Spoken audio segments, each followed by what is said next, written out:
हा सत्संग संत रामपालजी महाराजांचा असून मराठी भाषिक भक्त समाजास सहज समजावे म्हणून हिंदी भाषेतून मराठी भाषेत रूपांतरित करण्यात आलेले आहे.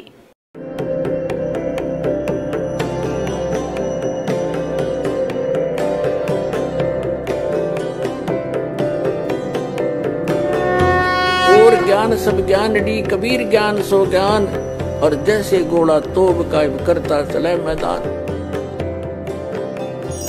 जगद्गुरु तत्वदर्शी संत रामपालजी महाराजांचे अमृत वचन सर्व पवित्र धर्मांच्या व पवित्र शास्त्रांच्या आधारावर. सत साहिब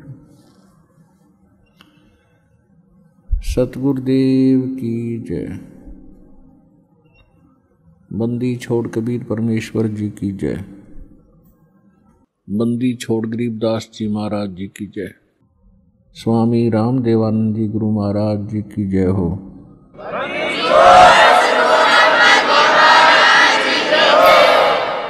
गरीब नमो नमो सतपुरुष को नमस्कार गुरु की नहीं. सुर नर मुनि जन साधुआं संतों सर्वस्ती नहीं. सतगुरु साहेब संत सब डंडो तुम प्रणाम. आगे पीछे मध हुए तिनको जा कुर्बान. नराकार निर्विषम काल जाल वैभंजनम निर्लेपम निज निर्गुणम अकल अनुबेशुंदनम. सोहम सुरति समापतम सकल समाना निर्तल. उज्ज्वल हिरंबर हरदमम बेपरवाह अथाह है वार पार निमज्जतम. गरीब जो सुमर सिद्ध होई गणनायक गलता ना करो अनुग्रह सोई पारस पद परवाना. आदि गणेश मनाऊं गणनायक देवन देवा. चरण कमल लौलाऊं आदंत करूं सेवा. परम शक्ति संगीतम रिद्धि सिद्धि दाता सोई. अवगत गुण अतीतम सतपुरुष निर्मोही. जगदम्बा जगदीशम मंगल रूप मुरारी. तन मन अर्पों शीशम भक्ति मुक्ति भंडारी. सुर नर मुनि जन जाए ब्रह्मा विष्णु महेशा. शेष सहस मुख गावे पूज्य आदि गणेशा. इंद्र कुबेर सरीखा वरुण धर्म राय झावे. समर्थ जीवन जी का मन इच्छा फल पावे. 33 कोटि अधारा जावे शेष 88. उतरे बहुजल पारा कट है यम की फांसी. 33 कोटि अधारा जावे शेष 88. उतरे बहुजल पारा कट है यम की फांसी. कर जोरूं विनती करूं धरूं चरण पर शीश. गुरु जी राम देवानंद जी महाराज ने दियो नाम बख्शीश. कोटि कोटि सिजदा करूं कोटि कोटि प्रणाम. चरण कमल में राखियो में बंदी जाम गुलाम.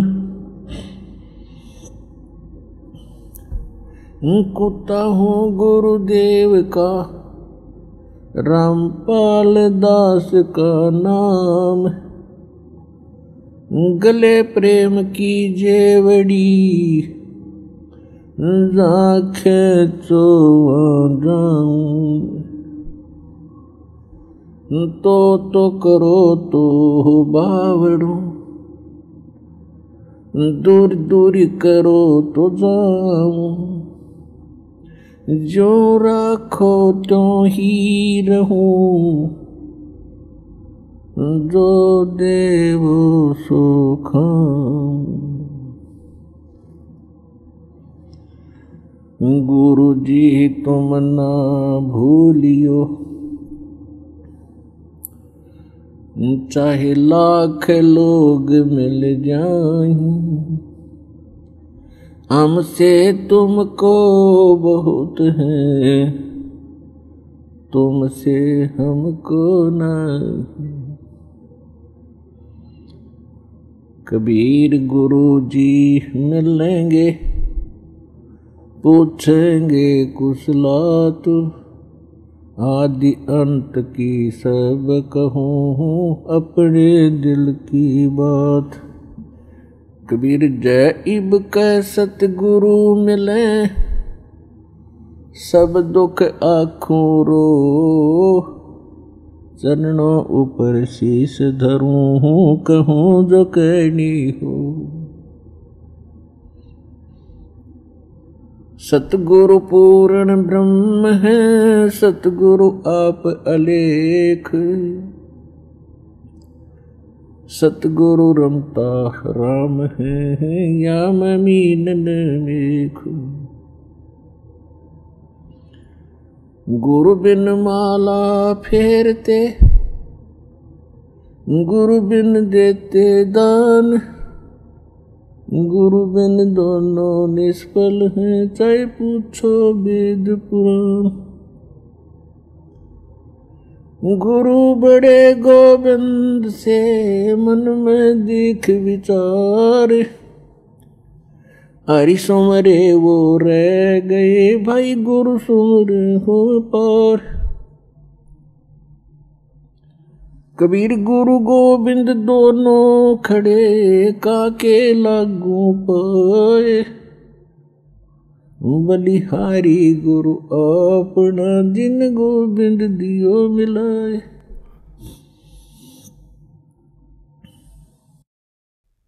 परमपिता परमात्मा पूर्ण ब्रह्म, सर्व सृष्टीचे रचनाकार कबीर परमेश्वरजी आपल्या प्रिय आत्म्यांना परिपूर्ण ज्ञान देण्यासाठी ते स्वतःच येतात, आपल्या सतलोकातून चालून येतात आणि ते गुरुची भूमिका बजावतात। कारण की जर पृथ्वीवर गुरु असते तर परमात्म्याला येण्याची आवश्यकता पडली नसती। पृथ्वीवर गुरु नव्हते, हे रिटन नॉलेज असलेले गुरु होते, निम हकीम होते। त्यांनी ना तर आपले सद्ग्रंथ जाणले, यांच्याजवळ ही साधना देखील नव्हती जेणेकरून हे काही चांगले अनुभव घेऊ शकतील परमात्म्याविषयीचे। त्यामुळे गुरुच्या रूपात परमात्मा स्वतःच येतात आणि ते आपला महिमा सुद्धा सांगायचा प्रयत्न करतात की मी परमात्मा आहे। पण ते आपल्याला पचत नाही, कारण की जे ज्ञान आपण ऐकलेलं आहे ते अज्ञान असतं। आपण परमात्म्याला निराकार मानत आलेले आहोत आणि ज्याच्याकडूनही आपण ऐकतो किंवा कोणी अशा त्या ऋषी महर्षींचे अनुभव आपण वाचायचो, तेव्हा सगळ्यांनीच शेवटी एक निष्कर्ष काढला होता की परमात्मा तर निराकार आहे, त्याला बघता नाही येऊ शकत, केवळ परमात्म्याचा प्रकाशच आपण पाहू शकतो। तर विद्यार्थ्याकडे एवढी अक्कल नसते, एवढी बुद्धी चालत नसते की तो टीचरच्या व्याख्यानावर काही टिप्पणी करू शकेल। म्हणजे श्रोते जे असतात ते ज्यांना गुरु मानून बसलेले आहेत आणि त्यांच्याद्वारे दिल्या गेलेल्या प्रवचनावर अविश्वास कधीच नाही दाखवत, हा स्वभाव असतो आणि अविश्वास दाखवण्याचं त्यांच्याकडे काही कारणही नसतं, ज्यामुळे ते असं म्हणू शकतील की नाही गुरुजी, तुम्ही असं नाही तसं आम्ही वाचलंय। तर ह्या कारणासाठी परमात्म्याने स्वतःला एक गुरु सद्गुरु रूपातच जास्ती करून समोर आणलं जर गुरु असतील तर ते गुरुच्या रूपात आलेले परमात्माच असतात.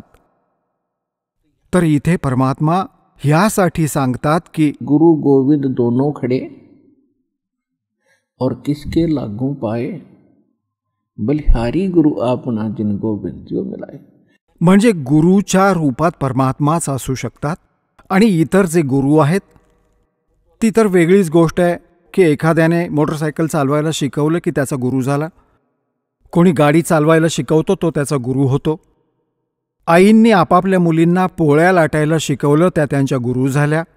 तर हे गुरु वेगळे आहेत. आणि आध्यात्मिक गुरु जो आहे रिअलमध्ये तो आपला गुरु आहे. तर अध्यात्माचं ज्ञान इथे नव्हतं आणि जे सद्ग्रंथ होते आपले गुरु, हे जे नकली गुरु झाले होते ते समजू नाही शकले. त्यामुळे परमात्मा स्वतः येतात आणि मग ते म्हणतात की गुरु गोविंद दोनों खड़े, अब किसके लागू पाए, बलिहारी गुरु आपना जिन गोविंद जो मिलाए. तर ते म्हणतात की गुरुला गोविंदला सोडून आम्ही गुरुलाच महत्त्व देऊ. तर गुरु हे परमात्माच असू शकतात. बाकी गुरु तर सगळे आपापल्या स्तरावरचे आहेत. हे त्यांचं वेगळं काम आहे. आता अध्यात्म मार्गाचं ज्ञान देत असतील ते गुरु नाहीच, नकली गुरु आहेत सगळे. कारण की परमात्मा जे ज्ञान देतो, परमात्म्याने ज्ञान दिलं वेदांचं, परमात्म्याने ज्ञान दिलं गीतेचं. म्हणजे गीतेतलं जे ज्ञान आहे ते परमात्म्याचंच आहे, जे परमेश्वराने ह्या ब्रह्ममध्ये फीड केलं होतं आणि ते वेद जसेच्या तसे बाहेर आले होते. त्यानंतर गीताजीमध्ये जे ज्ञान याने दिलं आहे ब्रह्मने, ज्योती स्वरूपी निरंजनने श्रीकृष्णजीमध्ये प्रवेश करून या काळाने जे ज्ञान दिलं, त्यामध्ये जास्त करून वेदातलंच ज्ञान आहे जे गॉड गिव्हन आहे, परमात्म्याने ह्याला दिलं होतं. त्यामध्ये काही त्याने स्वतःचं ज्ञान सोबत जोडलं तर ते आपल्या उपयोगाचं नाही. बरंचसं असं गीताजीमध्ये बरंच परस्पर विरोधी ज्ञान आहे जे वेदांशी मिळतं जुळतं आहे. गीतेतलं ज्ञान ते ओके श्रेष्ठ आहे आणि 90% गीतेतलं ज्ञान वेदांशी मिळतं जुळतं आहे. तर सांगण्याचा भाव हा आहे की जे गुरु आहेत ते आजवर ना तर वेद समजू शकले, ना गीतेला समजू शकले, आपले जे धर्मगुरू होते, आणि नाही पवित्र या पुराणांना समजू शकले. तर अशा कारणांमुळे परमात्मा स्वतः येतात आणि तेच गुरु असतात. आणि जे गुरुच नसतात, नाव त्यांनी निसंशय गुरुचं ठेवलेलं आहे आणि आपण त्यांना निसंशय गुरु मानलं, ते गुरु नव्हते. तर इथे परमात्माच येऊन आपल्याला ज्ञान सांगत आहेत.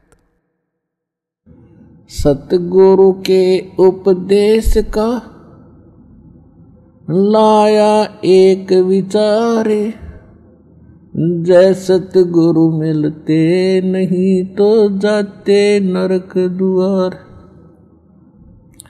नरक द्वार में दूत सब करते खींचा तान, उनसे कबू ना छूटते फिर फिरते चारों खान.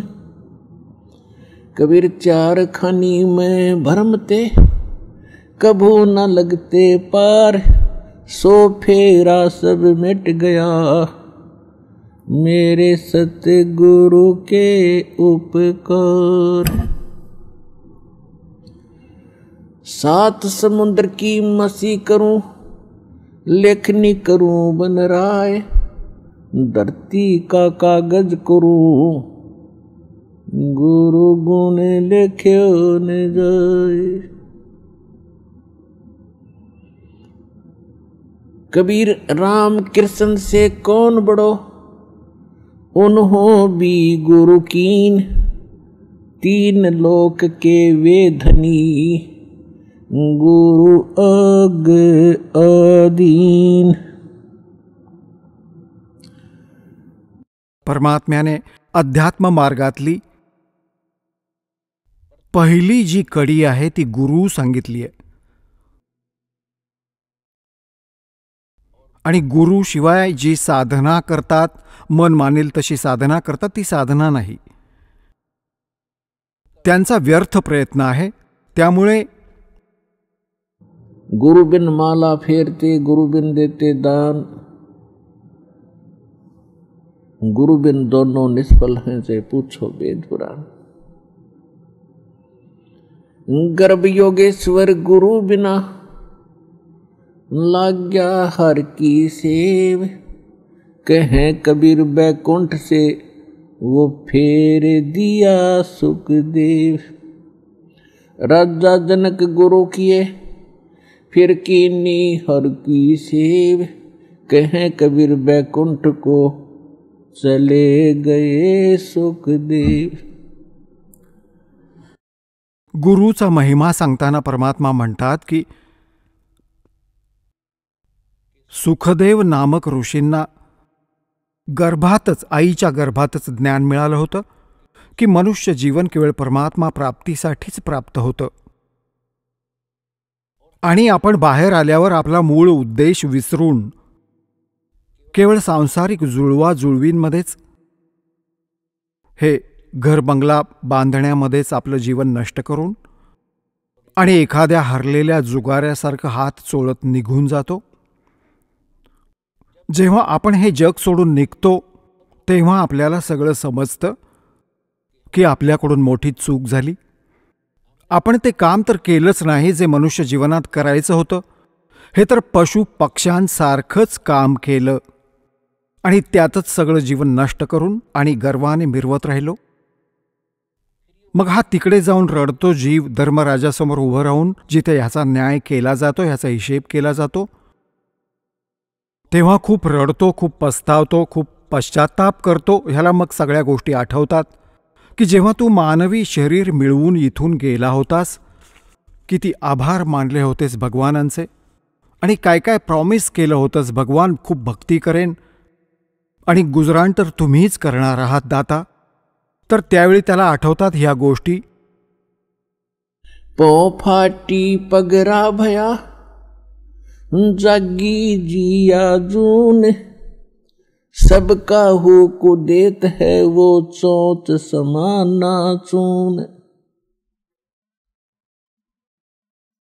सगळ्या प्राण्यांचा, जेवढेही ब्रह्मांडांमध्ये जेवढे प्राणी आहेत, सगळ्यांचं पालन तो परमात्मा करतो आणि सगळ्यांची तो चिंता करतो. कारण आईच्या गर्भात जेव्हा हे बाळ असतं त्यावेळी ना तर आई मदत करू शकत, ना काही बापाची मदत कामी येऊ शकते. तर तिथे पालन कोण करतं तुमचं? तिथे तुमचं संरक्षण करणारं कोण होतं? तर तिथे देखील त्या परमेश्वरानेच तुमचं रक्षण केलं, तुमचं पोषण केलं. भले कसेही जुळवून आणलं असेल त्याने, काहीतरी पद्धत बनवली, आईच्या नाभीशी तुमची नाभी जोडली आणि तुमचं शरीर धष्टपुष्ट झालं. आणि आईच्या गर्भात तुम्ही खूप दुःखी असता. वर पाय असतात, खाली डोकं असतं आणि बाहेर आल्यावर तुम्ही परमेश्वर विसरता.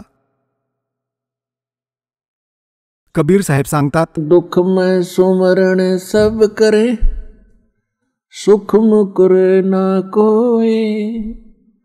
जय सुख में सुमरण कर, तो दुख कहे को होय. परमात्मा आठवण करून देतात की जेव्हा तुमच्यावर संकट येतं तर तेव्हा भगवान दिसायला लागतो. आणि जोवर तुमचे पूर्वजन्मांचे संस्कार ठीक असतात, तुमची पुण्य चालतात आणि तुम्ही स्वतःला सुखी मानता, तसं तर इथे सुखच नाहीये. आपण खोट्या सुखालाच सुख मानून बसलोत. कबीर साहेब म्हणतात, झूठे सुख को सुख है ये मान रहा मन मोद, जो सकल बिना काल का कुछ मुख में कुछ बोध. तरीही जोवर आपल्याला सुख वाटत असतं तेव्हा भगवानापासून आपण कित्येक कोस दूर असतो. आणि भगवानाची पूजा कशी करतो? महिने, 2 महिने, 6 महिन्यांनी कधीतरी इष्टधामावर डोकं टेकवून येतो. शुक्रवारी, मंगळवारी काही प्रसाद वाटला, कोणत्या तरी दिवशी व्रत ठेवलं.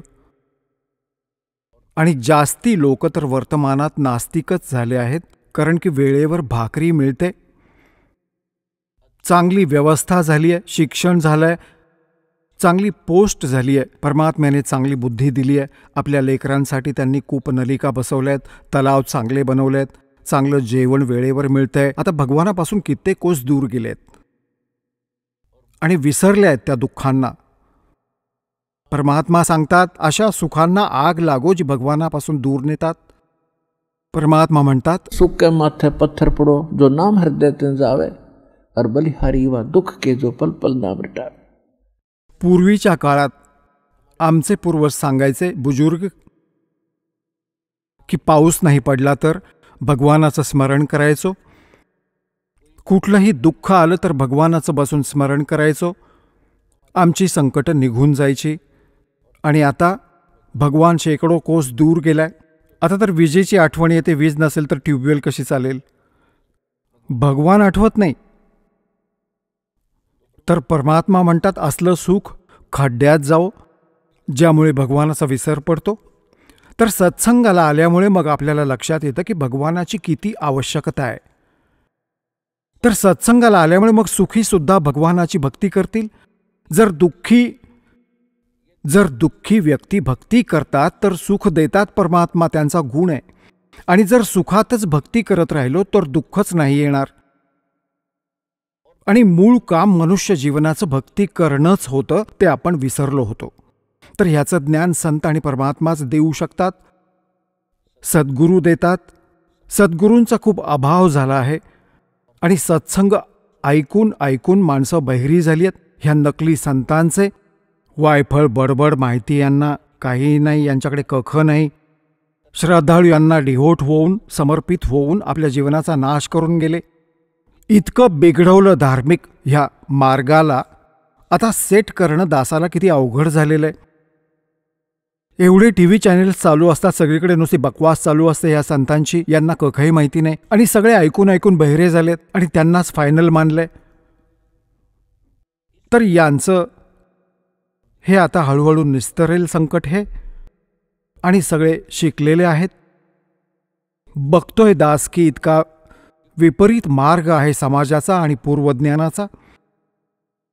आणि त्यानंतर देखील केवढं यश मिळालंय, कारण की त्यात सत्यता भरपूर आहे आणि सत्याला कोणी संपवू नाही शकत. ते आपलं स्थान टिकवून ठेवतं, पण त्याचा स्पीड कमी असतो. भलेही हळूहळू चालेल, पण हे सफल होईल आणि एकदम पूर्ण विश्व हे ज्ञान आणि हा भगवान स्वीकारेल आणि उद्धार होईल, सुखी होईल.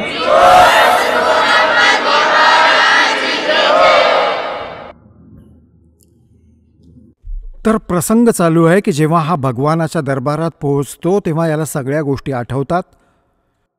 जेव्हा तिथून निघाला होता, मनुष्य जीवन मिळाल्यावर येतात तेव्हा त्याचे मित्र अभिनंदन करतात की कृपा झाली भगवानांची तुझ्यावर आणि भगवान विसरू नकोस, खूप भक्ती करा, इच्छा सोडवून ये यावेळी.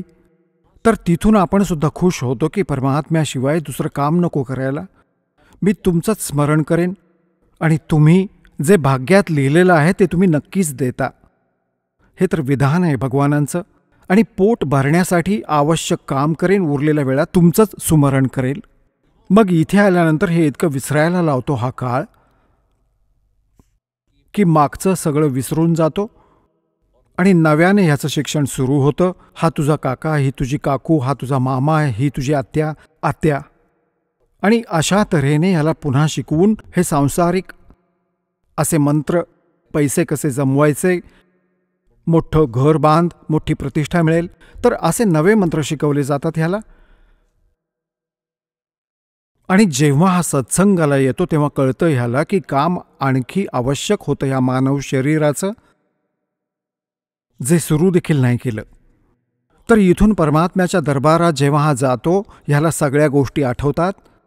मग हा हात जोडतो धर्मराजापुढे की हे महाराज, एक मनुष्य जीवन अजून द्या, आता तर मुळीच विसरणार नाही. धर्मराज मग त्याची मागची हिस्ट्री चालू करतो. असंख्य जन्म झाले, आपल्याला मानव शरीर मिळालं, फालतू गोष्टीत घालवलं आणि तिथे जाऊन मग आता रडतो.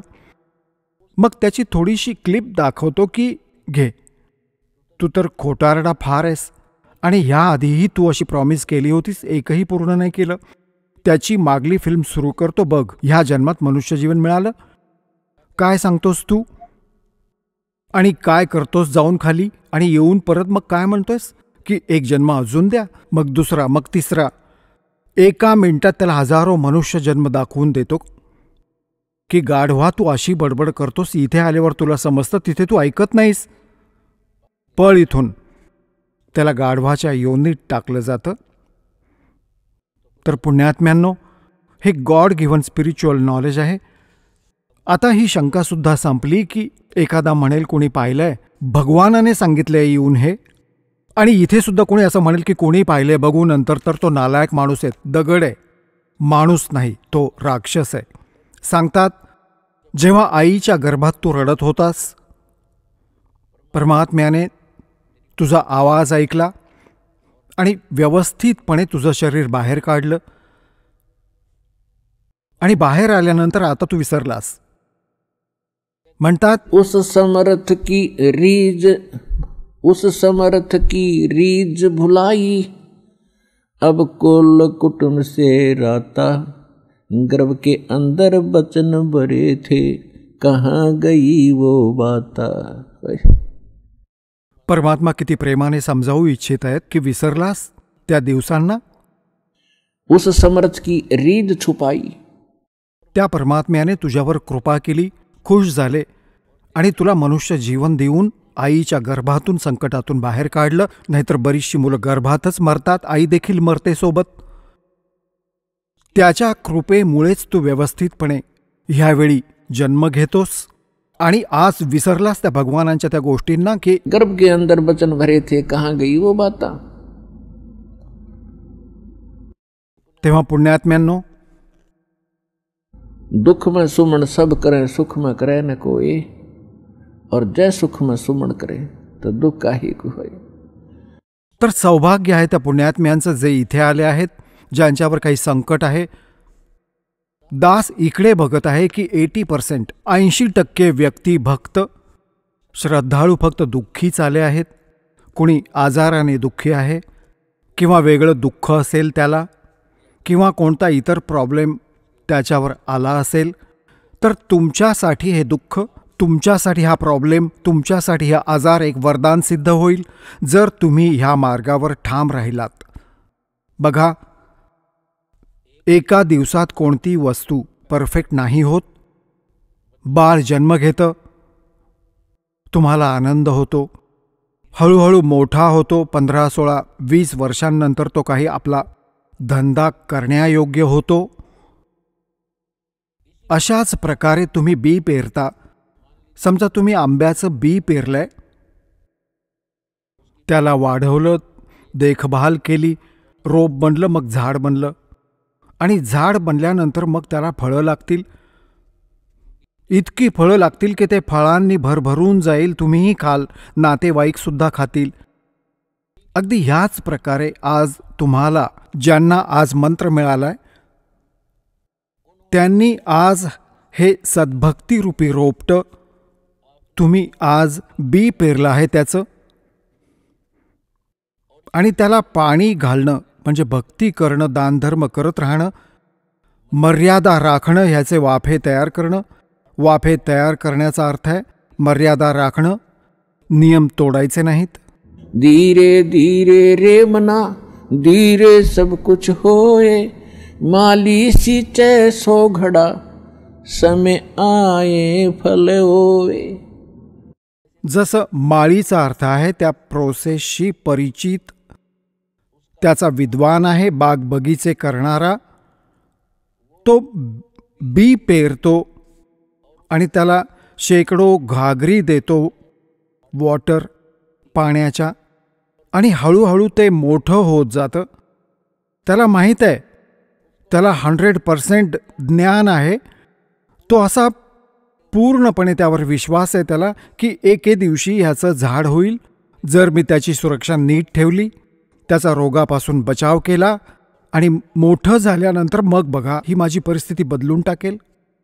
तर अगदी ह्याच प्रकारे राम नामाचं आज हे खरं बी पेरलं आहे. आजपर्यंत तर तुमच्याकडे आंब्याच्या नावाने बाभळीचं बी पेरून ठेवलं होतं, आणि त्या बाबळीची म्हणजे त्या बाबळीची जांडीची तुम्ही खूप सेवा करत होता, तर बाबळीला बाबळीचीच फुलं येतात, आंबे नाही लागू शकणार. भक्ती देखील करायचे ऋषी महर्षी, प्रचंड भक्ती करायचे, शरीर झिजवली, राज्यसुद्धा सोडून भगवानासाठी जंगलात जाऊन बसायचे. पण ते आंब्याचं झाड नसल्यामुळे, आंब्याचं बी न पेरल्यामुळे बाबळीचं बी पेरलं, त्यांच्यात सिद्धी आल्या, अन्य उपासना करत राहिले. पूर्ण परमात्म्याची भक्ती न करता काळ भगवान ब्रह्म किंवा ब्रह्मा विष्णू महेशपर्यंतची भक्ती केल्याने त्यांनी बाभळीचं बी पेरून बाभूळच मिळवली. उदाहरण म्हणून हिरण्यकश्यपूने ब्रह्माजींची उपासना करून बाभळीचं झाड लावलं आणि काय मिळालं त्याला? सिद्धी आल्या. अशी समजूत करून बसला की मी भगवान झालो. आणि कसं जीवन नष्ट झालं त्या व्यक्तीचं. असाच रावणाने बाभूळ पेरली होती भगवान शिवाची भक्ती करून, आणि काय प्राप्त झालं? सिद्धी आल्या, रिद्धी आली, सोन्याचे महाल बनवले, आकाशात उडण्याची शक्ती आली, आणि कुबुद्धी कमवून सर्व नाश करून गेला. तर पुण्यात्म्यांनो, अशाच प्रकारे विष्णूजींची साधना करणारे हे सुद्धा शास्त्राविरुद्ध साधना करून आपल्या जीवनाचा नाश करतात. कारण की शास्त्रविधी सोडून मनाला येईल तसे वागतात. त्यांना ना तर सुख असतं ना कोणती सिद्धी असते, म्हणजे सत्साधनेची सिद्धी, आणि ना तर त्यांची कोणती गती होते. ज्या कारणामुळे यांनी भक्ती करूनही आपलं जीवन वाया घालवलं. तरी ते प्रसंग चाललाय की धीरे धीरे रे मना और धीरे सब कुछ हो. आज नाम घेतलंय, कोणाला 6 महिने झाले, कोणाला सतनाम मिळालं, कोणाला प्रथम मंत्र मिळाला, आणि कोणाला 10 महिने झालेत, कोणाला 1 वर्ष झालं, कोणाला 2. ज्या भक्तांना 1 वर्षाहून जास्त झाली असतील, 2 वर्ष झाली असतील, आज त्यांची सुख ऐका. त्यांच्या तोंडाची लाळ सुकेल आपली सुख सांगता सांगता. इतकं सुख देतो परमात्मा. आणि काही अजाण म्हणतात, अहो मी 4 वेळा आलो, चांगला कोणता लाभ असा विशेष नाही झाला. ही त्यासाठी प्रार्थना आहे की धीरे धीरे रे मना धीरे सब कुछ हो, माली सीचे 100 गड़ा समय आए फलो. आणि दुसरं कारण हे आहे, सतगुरु के दरबार में भाई कमी कहे की ना, अनसा मौज नहीं पावता है तेरी चूक चाकरी. या सच्च्या दरबारात कोणत्याही वस्तूची कमी नाही. जर तुम्हाला काही दिलासा परमात्म्याकडून मिळत नसेल तर तुमचं कनेक्शन बरोबर नाही. आता पुण्यात्म्यांनो, जसं एक मेन लाईन येते विजेच्या तारांची, आणि तिथून पूर्ण कॉलनीला कनेक्शन मिळालेलं आहे, आणि कुणा एका व्यक्तीचा पंखा नसेल चालत किंवा मोटार नसेल चालत वा कोणताही आयटम नसेल चालत, तर त्याचं काही वेगळं कारण असू शकतं. पंखा तरी खराब असू शकेल किंवा मोटार तरी खराब असू शकेल, ते चेक करून घ्या. आणि सगळीच व्यवस्था चालू नसेल कोणतीच, तर तुमचं कनेक्शन बरोबर नाही. तर इथे एक खूप मोठी आपण चूक करतो की मर्यादा न राखता भगवानाचा आपण आशीर्वाद नाही प्राप्त करू शकत, ज्यामुळे तुमचं ते कनेक्शन तुटतं. म्हणतात, परमात्मा म्हणतात, औखद खावे और पत्थर है, औखद खावे और पत्थर रखे और तब पावे मोक्ष. जसं औषध घेतो, गोळ्या घेतो, तेव्हा त्याबरोबर काही पथ्यही असतात. तर ह्या मार्गामध्ये पथ्य कंपल्सरी आहे परमात्म्याच्या ह्या मार्गामध्ये. आणि पथ्य तेच आहे जे आपण असंच नको करायला. विडी, दारू, मांस, तंबाखू, इतर देवतांची पूजा, हे तर तसंही नको करायला. सांगा अजून पथ्य काय? हे सगळं तर यासाठी तर अवश्य पाळलंच पाहिजे, जर आपल्याला भगवानापासून लाभ घ्यायचा असेल आणि मोक्ष मिळवायचा असेल तर. तर सांगायचा भाव हा आहे की नाम ज्यांनी घेतलं, हळूहळू सगळी कामं होतील. थोडा वेळ द्या दात्याला. एवढे उतावळे नका होऊ. जसं एखादा म्हणतो, अहो मी नाम घेतलं, मला सगळी सुखं मिळाली. तेव्हा ह्याला दुसरा म्हणतो, मी 4 वेळा आलेलो आहे, अजून म्हणावा तसा दिलासा मिळालेला नाही. पुण्यात्म्यांनो, हा परमात्म्याचा मार्ग आहे. त्यासाठी तुम्हाला ह्या गोष्टी ध्यानात ठेवाव्या लागतील, ज्या गोष्टी दास सांगत आहे. आता जसं कशाचा कोणी रोगी आहे आणि त्याचा ॲक्सिडेंट झाला कोणाचा आणि त्यामुळे ब्लड वाहत आहे, रक्त, आणि त्यातून पाय मोडला आहेत, त्याला वेदना होत आहेत खूप, तर डॉक्टर सगळ्यात आधी त्या जागी ऑपरेशन किंवा कोणत्या अन्य प्रकाराने उपचार करेल जिथून ब्लड येत आहे. जर त्याचं ब्लड वाहून गेलं तर त्याचा नाश, मृत्यू होईल. आणि तो ह्याकडे लक्ष देणार नाही की पाय मोडलाय, हा रडत आहे, ओरडत आहे की मला दुखतंय. डॉक्टर इलाजसुद्धा करत आहे आणि ह्याला वाटतं आहे की डॉक्टरचं लक्ष नाही काही, मी तर मेलो, माझा तर पाय मोडला. पण डॉक्टर वेडा नाही. डॉक्टर आधी हे बघत आहे की हे करणं गरजेचं आहे, हा पाय तर नंतरही जुळून येईल, त्यामुळे काही मरणार नाही हा. तर अशाच प्रकारे तुम्ही ज्यांनी दीक्षा घेतली आहे आणि ज्यांच्यावर असं संकट येणार असेल की तुमचा मृत्यू होणार असेल, तर आधी परमात्मा तो मृत्यू थांबवेल. बाकी सांसारिक सुख तर तुमच्या पुढे ढीग मांडून ठेवेल. तुमचं जीवन एक्सटेंड झालं तर तेव्हा ही गोष्ट तुम्ही लक्षात घ्या. ही काही बालकथा नाही आणि असं मनुष्य जीवन मिळणं हा चेष्टेचा विषय नाही. एक श्वास देखील मनुष्य जीवनाचा मिळणं तुम्हाला म्हणजे सोपी गोष्ट नाही. आणि हा तुम्हाला 100-100, 50-50 वर्ष एक्सटेंड करतो हा परमपिता, हा पूर्ण परमात्मा आहे. तर पुण्यात्म्यांनो, ह्या गोष्टी लक्षात ठेवा, ज्या दास तुम्हाला एक गाईडलाईन सांगतोय. तर अशा प्रकारे ज्यांना दिलासा नाही मिळत त्यांनी असा नका विचार करू की भगवानाचं ऑपरेशन चालू नाही आहे. तुमची ती संकट निवारण्यासाठी परमात्मा त्याच दिवशी सक्रिय होतात ज्या दिवशी तुम्ही हे ज्ञान वाचून किंवा हे ज्ञान ऐकून हृदयातून म्हणतात की परमात्मा, आम्ही तुमचे झालो आहोत, तुमच्याशिवाय आता आम्हाला दुसरं काही दिसत नाही. आणि केव्हा बोलावणार? त्याच दिवसापासून परमात्मा तुम्हाला आपलं मानतो, कारण की हा आत्म्याचा साथी आहे. आत्मा ह्याचा अंश आहे.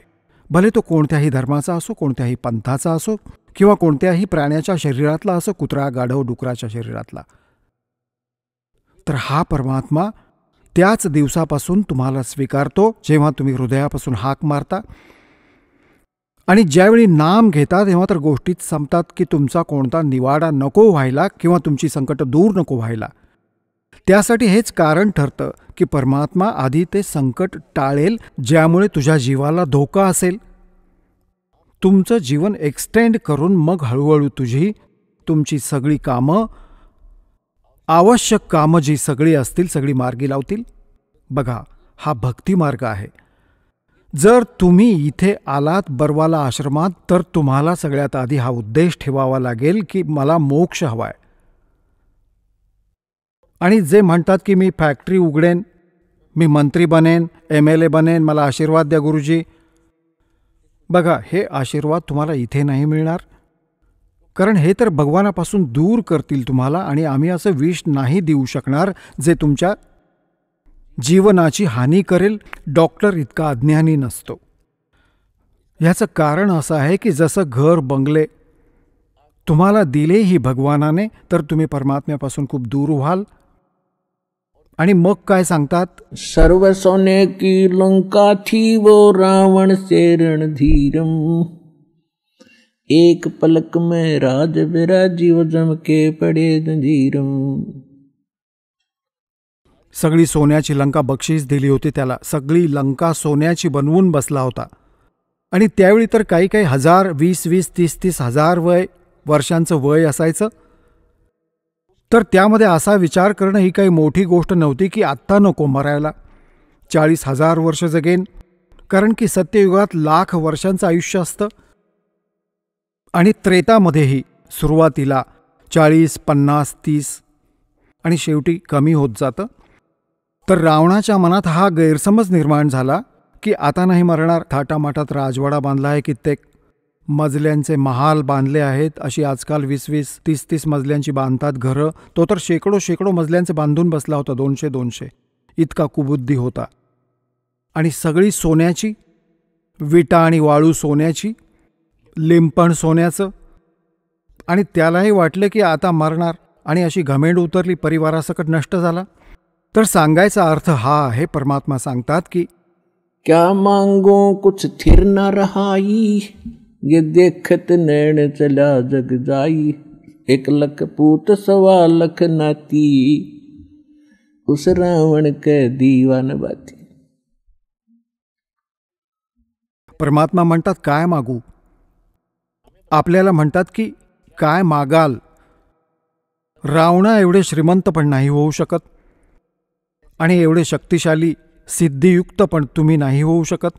आणि त्याची कशी दुर्गती झाली, आणि काय काय मागायला हवं परमात्म्याकडून. भक्ति दान गुरु दीजियो, देवन के देवाओ. जन्म पाया भूलू नहीं, करहूं पद सेवा हो. आणि मग काय मागायचं. साई इतना दीजियो, जा मैं कुटुंब समाए. हम भी भूखे न रहे, अतिथि न भूखो जाए. ह्याहून जास्त मागायची गरज नाही भगवानाकडे.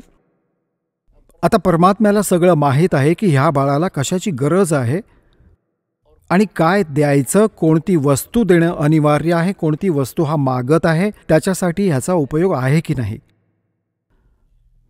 जसं डॉक्टरच्या ऑपरेशन म्हणजे उपचारामध्ये रोग्याने स्वतःचं खरं नसतं करायचं, डॉक्टरचं ऐकायचं, डॉक्टर सांगेल ते बरोबर असेल.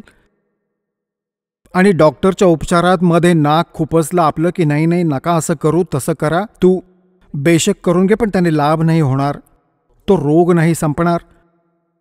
तर अशा प्रकारे तुम्ही ज्या दिवशी इथं येता, तुम्ही उपचाराधीन आहात, आणि तुम्हाला रोग कोणता आहे. जग सारा रोग रे, जिन सतगुरु वेद न जाण्या. जग सारा रोग रे, जग सारा रोग रे, जिन सतगुरु वेद न जाण्या. जग सारा रोग रे. कोणता रोग. भाई जन्म मरण का रोग लग्या है, या तृष्णा बडरी खांसी. जन्म मरण का रोग लग्या है, या तृष्णा बडरी खांसी. आवागमन की डोर गले में, या पड़ी काल की फांसी. जग सारा रोग रे, जिन सतगुरु वेद न जाण्या. जग सारा रोग रे. भाई देखा देखी गुरु शिष्य बन गे, किया ना तत्व विचारा. देखा देखी गुरु शिष्य बन गे, किया ना तत्व विचारा. गुरु शिष्य दोनों के सिर पे, यू काल ठोके पंजारा. जग सारा रोग रे, जिन सतगुरु वेद न जाण्या. जग सारा रोग रे. भाई साचा सतगुरु कोई न पूजे, इन झूठों जगपतियासी. साचा सतगुरु कोई न पूजे, इन झूठों जगपतियासी. झूठ अंधे की बाँ गई अंधे ने, ये मार्ग कौन बतासी. जग सारा रोग रे, जिन सतगुरु वेद न जाण्या.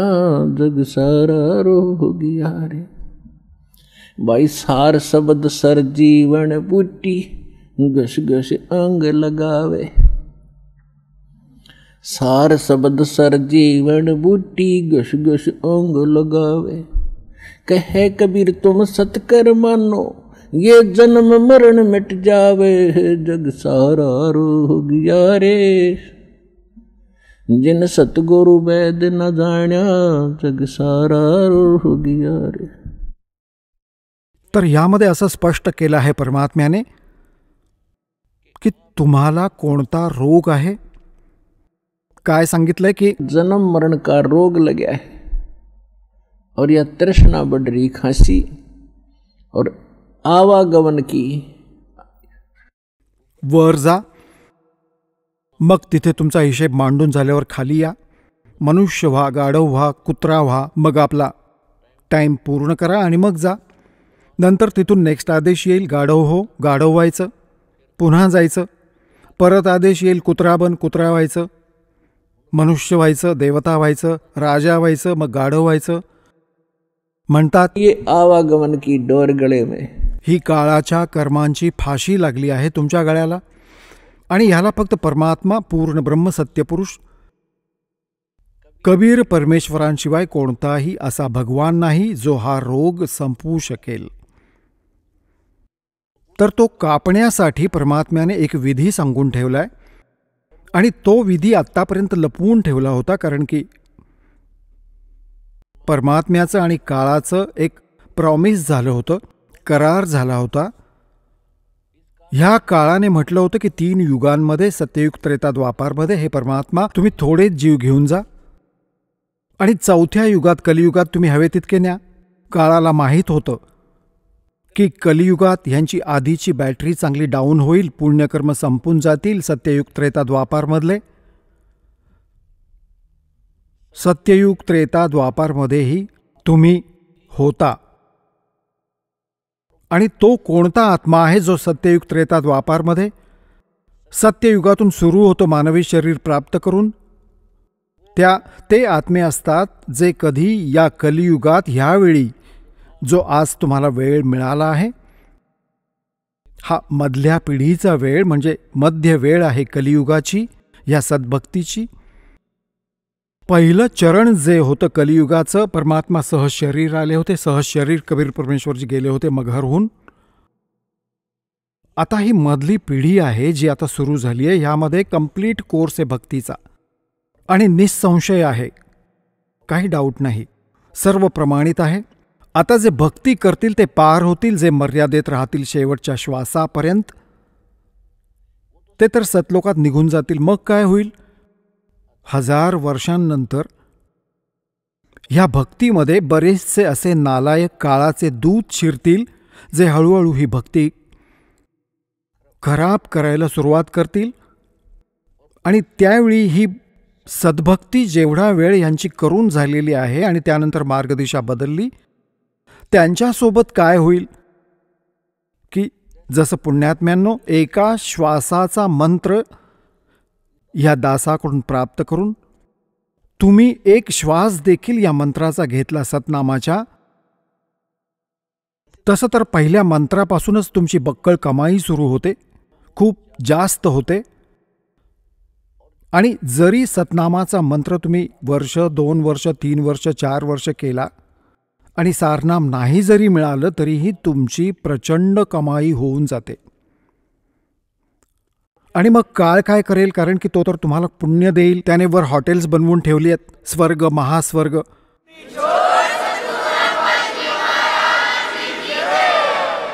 चला आता आपण त्या श्रद्धाळूंचे अनुभव जाणून घेऊयात, ज्यांनी जगद्गुरु तत्वदर्शी संत रामपालजी महाराजांकडून नामदीक्षा प्राप्त केलेली आहे, तसेच त्यांच्याद्वारे सांगितलेल्या भक्ती मार्गावर चालत आहेत. नमस्कार. नमस्कार. सतसाहेब. आपलं नाव? भगवान रघुनाथ महाले. आपण कुठून आलात? व्रज पॅलेस, अंबड, महाराष्ट्र, नाशिक. आपला व्यवसाय काय आहे? मी गॅब्रियल कंपनीत नोकरी करतो. संत रामपालजी महाराजांची गुरुदीक्षा आपण कधी घेतली? 8 जून 2014. संत रामपालजी महाराजांच्या भक्तीच्या अगोदर आपण व आपला परिवार कोणती भक्ती साधना करत होतात? माझा परिवार पारंपरिक भक्ती करत होते. देवीची पूजा करणे, नाथपंथीमध्ये नाथांची भक्ती करणे. नंतर त्र्यंबकेश्वरला, ब्रह्मगिरीला मी 5 फेऱ्या मारलेले आहे. नंतर वणीच्या गडावर जाणे, वर्षातनं एकदा साईबाबावर जाणे, तिकडे मनुदेवीला जाणे, गुणपदेव आमच्याकडे, तिथे जाणे, असे मी पारंपरिक भक्ती करत होतो. संत रामपालजी महाराजांच्या शरणात आपण कसे आलात? मी पंचवटीमध्ये एकदा गेलो होतो. तिथे गेल्यानंतर मला हे कार्तिक ऋषीचं मंदिर हे वर्षातनं एकदा ते चालू असतं, तर तिथे गेलो होतो. तिथे मला ज्ञानगंगा पुस्तक एका व्यक्तीकडे दिसलं आणि मी त्यांना विचारलं की याच्यात काय आहे. त्यांनी मला सांगितलं की शास्त्रानुसार भक्ती आहे, ती तुम्ही घ्या. पण मी ते न घेता मंदिरात गेलो. मंदिरात फिरून आल्यावर परत तिथं आलो. परत त्यांना विचारलं की सर याच्यात असं काय की ते तुम्ही सांगत पण नाही. त्यांनी मला सांगितलं तुम्ही एकदा वाचून बघा. आणि ते आणल्यानंतर मी घरी 6 महिने हे ड्रायव्हरमध्येच ठेवलं. ड्रायव्हरमध्ये ठेवल्यानंतर एक दिवस असा आला की मी ते उघडल्यावर मी असं त्याला ते पानं चाळले. पानं चाळत असताना तिथे मला एक महत्त्वाचा प्रश्न आढळला की ब्रह्मा विष्णू महेश यांचे आई वडील आहेत. आणि मी तिथे खूप चक्रावून गेलो की आजपर्यंत आपलं ब्रह्मा विष्णू महेश आहेत हे माहिती होतं, पण त्याची साधना काय आहे हे माहीत नव्हतं. भक्ती करायचो देवीची, पण साधना काही माहीत नव्हतं. नंतर मनामध्ये असे प्रश्न यायचे की नेमकी भक्ती कशी करायची, आपल्याला सुख का प्राप्त होत नाही, एवढी भक्ती करून सुख का प्राप्त होत नाही. नंतर मी ते पुस्तक वाचायला सुरुवात केली. नंतर त्याच्यामध्ये मला माझ्या घरात गीता ही 15 वर्षापासून होती, पण ती जेव्हा वाचायचं मला काहीच समजत नव्हतं की देव आहे ना, मग तो भांडणं का करू देतो, त्यांनी तर ते भांडणं संपवायला पाहिजे. मग ते मी ज्ञानगंगा पुस्तक वाचन करत असताना श्रीमद भगवद्गीता आणि ज्ञानगंगा पुस्तक वाचायचो आणि ते श्लोक प्रमाणे सहित बघायचो. नंतर एक श्लोकचं ते प्रमाण बघितलं. सर्व ज्ञानगंगा पुस्तकामध्ये सर्व शास्त्रानुसार भक्ती आहे हे मी पहिले समजून घेतली. नंतर गुरु हा करावाच लागेल, गुरु केल्याशिवाय काही आपल्याला सुख प्राप्त होणार नाही हे मला त्या पुस्तकाच्या माध्यमातून समजलं. नंतर पूर्ण संतांची ओळख काय आहे ते समजलं. नंतर मी विचार केला की पूर्ण गुरु हे संत रामपालजी महाराजच आहेत, कारण आजपर्यंत आपल्याला कोणीही काही एका श्लोकचा अर्थ समजून सांगितला नाही. नंतर मी बरवालीला गेलो. तिथून संत रामपालजी महाराजांकडनं गुरुमंत्र मी घेतले. सर, जसं तुम्ही सांगत आहात की संत रामपालजी महाराजांचं ज्ञानगंगा हे पुस्तक आपण वाचलं आणि त्यातनं आपल्याला असा बोध झाला की आपणसुद्धा संत रामपालजी महाराजांच्या भक्तिविधीत आले पाहिजे. त्या अनुषंगाने आपण संत रामपालजी महाराजांची भक्तिविधी घेतली. तर जेव्हा आपण संत रामपालजी महाराजांची साधना स्वीकारली त्यानंतर आपल्या जीवनामध्ये काय चेंजेस आढळले? सर्वात महत्त्वाचं मला भक्ती कशासाठी करायची हे समजलं. मोक्षासाठी आपल्याला मनुष्यजन्म भेटलेला आहे ते साध्य झालं. नंतर भक्ती करत असताना सर्वात मोठा फायदा मला हा झाला की मी 4 व्हीलर घेतली. 4 व्हीलर घेत असताना मी गावाकडे जात होतो. तेव्हा अंमळनेर तालुक्यात डांगरी हे गाव आहे. तिथं माझा एवढा भयंकर ॲक्सिडेंट झाला की त्या ॲक्सिडेंट जेव्हा झाला आणि जेव्हा मी गाडीच्या खाली उतरलो तर मला सर्वजण तिथे जमा झाले आणि ते मला हेच विचारत होते की तू इथे वाचला कसं काय, कारण जिथे ॲक्सिडेंट झाला तिथे जवळजवळ 57 ते 58 लोक हे तिथे मृत्यू झालेले, एकही वाचलेला नाही. ते मला हेच विचारले की तुम्ही वाचले कसं काय. तर मी त्यांना सांगितलं की मी संत रामपालजी महाराजांकडनं गुरुमंत्र घेतलेले आणि ते भक्तीमुळे मी आज वाचलो. हा मला खूप फायदा झाला. नंतर माझी आईला मी 1 वर्षापासून दवाखान्यामध्ये ट्रीटमेंट घेत होतो. कोणी सांगितलं की या बाबांकडे जा, तिथे गेलो. त्यांच्याकडनं उपचार घेतले, आयुर्वेदिक उपचार घेतले. नंतर मग मला माहीत होतं की संत रामपालजी महाराजांकडनं जर भक्ती आईने घेतली तर आईला कुठेतरी आराम मिळेल. पण आई ही माझे वडील बघत असल्यामुळे आई ही ऐकायची नाही. माझ्या घरी देवारा पण आहे आणि ती भक्ती तर माझी आई म्हणायचं एकच काय सोडून द्यायचं, सर्व भाऊबंद आपल्याला नाव ठेवतील. पण मी आईला सांगत होतो की हे शास्त्रानुसार भक्ती नाही आहे, त्याच्यामुळे सुख तर हे कधीच भेटणार नाही आपल्याला. एवढी भक्ती करून असताना आम्हाला दुःखच जास्त भोगावं लागत होतं. नंतर नाशिकला आणल्यानंतर माझ्या आईला मी 3 हॉस्पिटलमध्ये तिचा उपचार घेतला, पण शेवटी डॉक्टरांनी नाही सांगितलं. नंतर मी आईला मी बोलणं सोडून दिलं. मग आई मला हे विचारायची की तू एवढा खर्च करतो आहे, एवढा दवाखाना चालू आहे, पण मला फरक का पडत नाही. नंतर मी आईला सांगायचो की तू संत रामपालजी महाराजांकडनं गुरुमंत्र घे, तुला माझा विश्वास आहे संत रामपालजी महाराज की ते साधना जी आहे ती शास्त्रानुसार आहे आणि त्याच्यानुसार तुला शरीराला आराम पण भेटेल आणि निश्चित दवाखाना कमी होईल. पण आई ही ऐकत नव्हती.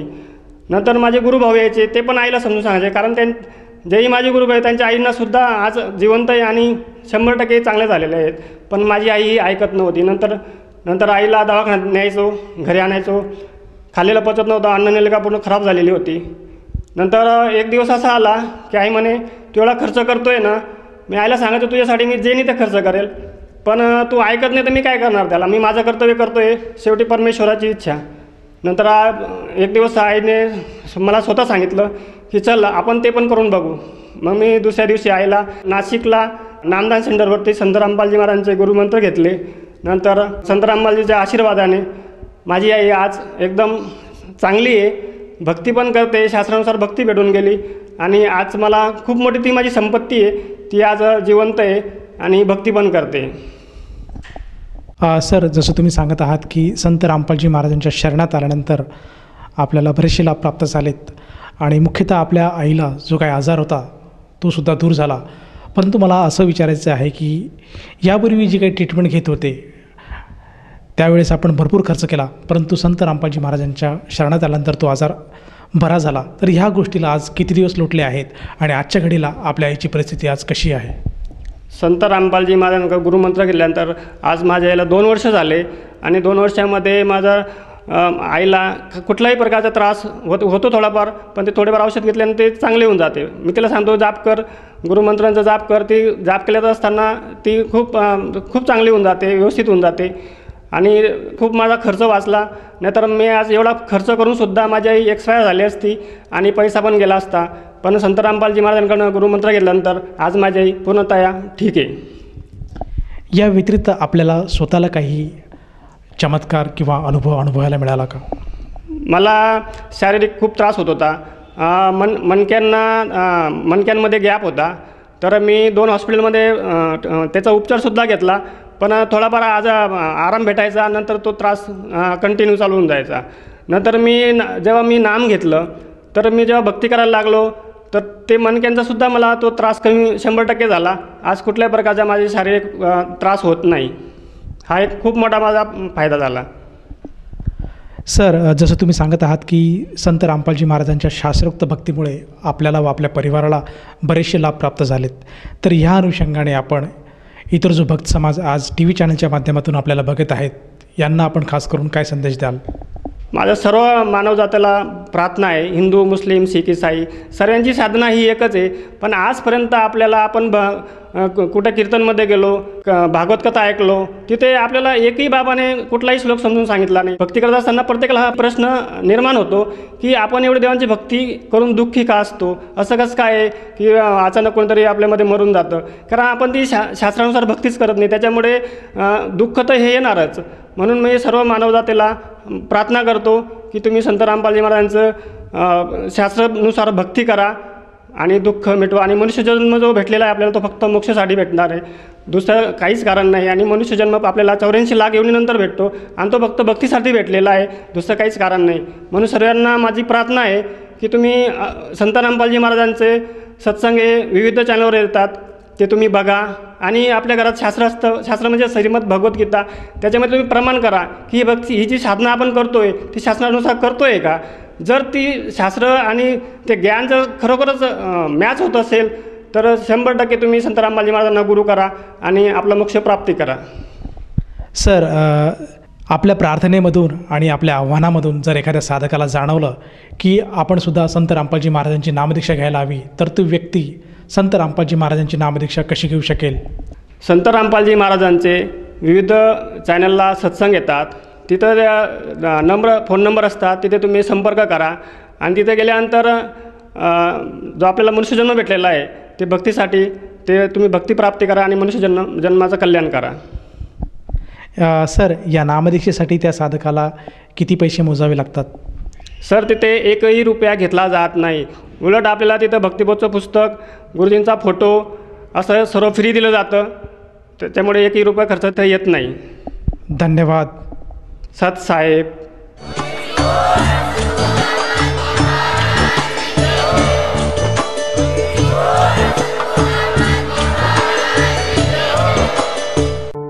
आपण ऐकत होता जगद्गुरु तत्वदर्शी संत रामपालजी महाराजांचे मंगल प्रवचन. निशुल्क नामदीक्षा प्राप्त करण्यासाठी आणि अधिक माहितीसाठी संपर्क करा 7030303951 7030303952. आमची वेबसाईट आहे www.jagadgururampalji.org. सर्व पवित्र धर्मांच्या पवित्र शास्त्रांवर आधारित प्रमाणित अनमोल पुस्तक ज्ञानगंगा किंवा जगण्याचा मार्ग यापैकी कोणतेही एक पुस्तक निशुल्क मागविण्यासाठी आम्हाला आपले पूर्ण नाव, पूर्ण पत्ता, पिनकोड सहित आणि फोन नंबर लिहून 7030303951 7030303952 या नंबरावर SMS करू शकता किंवा आम्हाला 7030303950 या नंबरावर WhatsApp देखील करू शकता.